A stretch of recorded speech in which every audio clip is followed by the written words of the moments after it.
I'm Eddie Muller, welcoming you to this holiday edition of Noir Alley. I'm happy to have you join me for a classic noir, one that's a landmark in American cinema for several reasons, none having to do with its Christmas spirit. It's Kiss of Death, released by 20th Century Fox in 1947. The film marked the screen debuts of several performers who'd go on to stellar careers, a couple of them leaving a particular mark in what would later be known as film noir. It's not every performer who creates something legendary in their initial screen appearance, but that's the case with one of the supporting players in today's film. Kiss of Death marked the first on-screen appearance of Richard Widmark, and it's not hyperbole to suggest it's among the most memorable debuts in motion picture history. He plays two-bit hood Tommy Udo, a character that, frankly, was a dime a dozen in Hollywood crime pictures. A shifty villain with no backstory, no character development, absolutely nothing remarkable about him as written in the script. In fact, director Henry Hathaway didn't see anything special in Widmark either. He didn't want him for the role. He'd ignored Widmark's screen test because he already had somebody else in mind, a nightclub entertainer he thought might bring something unique to the part. If that didn't fly, Hathaway was prepared to cast Fox contract player Richard Conte. But studio boss Darryl Zanuck overruled Hathaway. He saw something distinctive in Widmark's eyes and his weird, high-pitched giggle. Hathaway fought it, saying Widmark looked more like an intellectual than a hoodlum, a suggestion solved by fitting the actor with a hairpiece that shortened his forehead and made him look a little stupider. In truth, Widmark was an intellectual, an honor student in college with a keen interest in history and a few years' experience in radio and theater.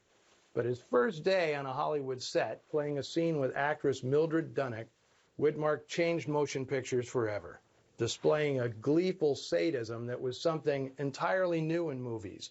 This was a long way from Jimmy Cagney pushing a grapefruit in Mae Clark's face in Public Enemy. This was squirrely and scary psychopathy, and audiences loved it.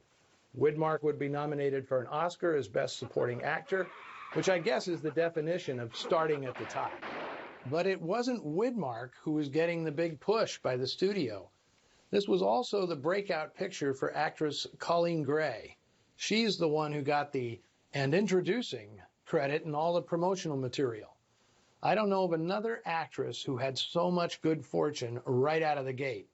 After a one-line bit in State Fair, she was cast in a string of exceptional films by some of the biggest directors in the business. Red River by Howard Hawks, Kiss of Death by Henry Hathaway, Nightmare Alley by Edmund Goulding, and Riding High by Frank Capra. And in this picture, she has the distinction of being one of the few women to provide voiceover narration for a crime picture. But let's not forget that the entire production was designed as a vehicle for its leading man, Victor Mature.